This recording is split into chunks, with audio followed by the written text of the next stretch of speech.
Kuya Jesus, sa krus kami iniligtas mo.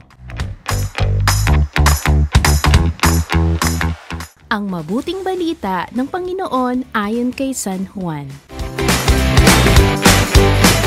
Noong panahong iyon, sinabi ni Jesus kay Nicodemo, "Walang umakyat sa langit kundi ang bumaba mula sa langit, ang anak ng tao." At kung paanong itinaas ni Moises ang ahas doon sa ilang, gayon din naman kailangang itaas ang anak ng tao, upang ang sino mang sumasampalataya sa kanya ay magkaroon ng buhay na walang hanggan.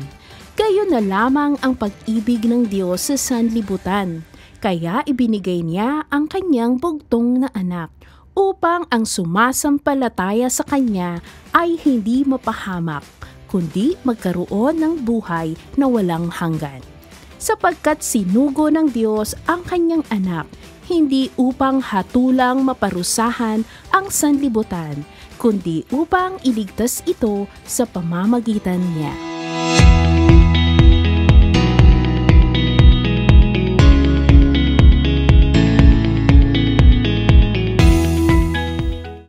Ating ebanghelyo sa araw na ito mga bata ay nagpapahayag sa atin kung gaano tayo kamahal ng Diyos.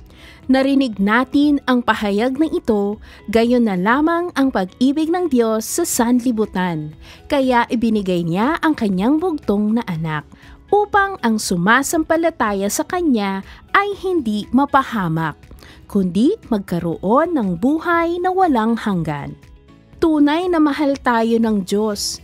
Isinugo niya sa atin si Kuya Jesus upang magligtas sa atin mula sa kasalanan. Si Kuya Jesus ay ating tagapagligtas. Ang pangalan ni Jesus ay nangangahulugan. Ang Diyos ay nagliligtas. Tinawag siyang Jesus dahil siya ang isinugo ng Diyos Ama para iligtas tayo sa ating mga kasalanan. Sa krus, ipinakita niya ang kabuoang pagmamahal niya sa pamamagitan ng pag-aalay ng kanyang buhay. Kaya't ang krus ay naging daan ng ating kaligtasan. Sa krus natupad ang plano ng Diyos na tayo ay iligtas sa pamamagitan ni Kuya Jesus.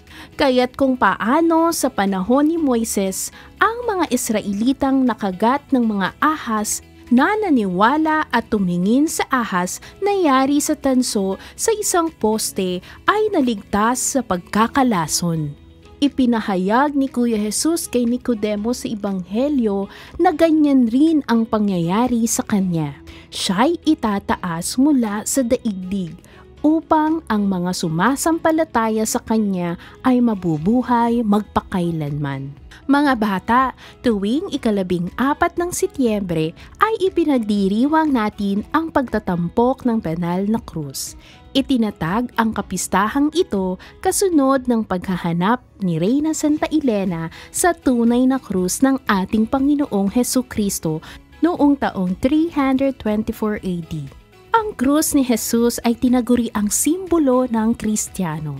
Sa kapanahunan ni Kuya Jesus mga bata, ang pagpapako sa krus ay isa sa mga mabigat na parusang ibinibigay sa mga itinuturing na kriminal at rebelde. Kaya't marami sa mga Hudyo ay itinuturing ang simbolo ng krus bilang parusa at kahihiyan. Ngunit nag-iba ito sapagkat nang si Kuya Jesus ang ipinako sa krus, ito'y naging simbolo ng bagong pag-asa at tagumpay sapagkat naligtas tayo dahil sa pag-aalay niya ng kanyang buhay sa krus. Kaya't para sa mga Kristiyano, ang krus ay banal.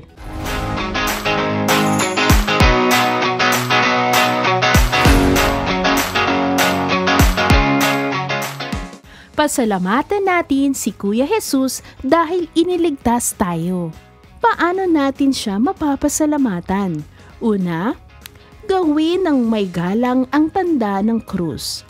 Mag-sign of the cross ng buong pag-ibig at paggalang sa tuwing tayo ay nagdarasal, lalo na bago at pagkatapos kumain kahit saan, sa labas, sa mall o sa fast food. Ikalawa, manalangin lalo na kapag may problema. Lumapit kay Kuya Jesus sa harap ng krus kapag nalulungkot o nahihirapan.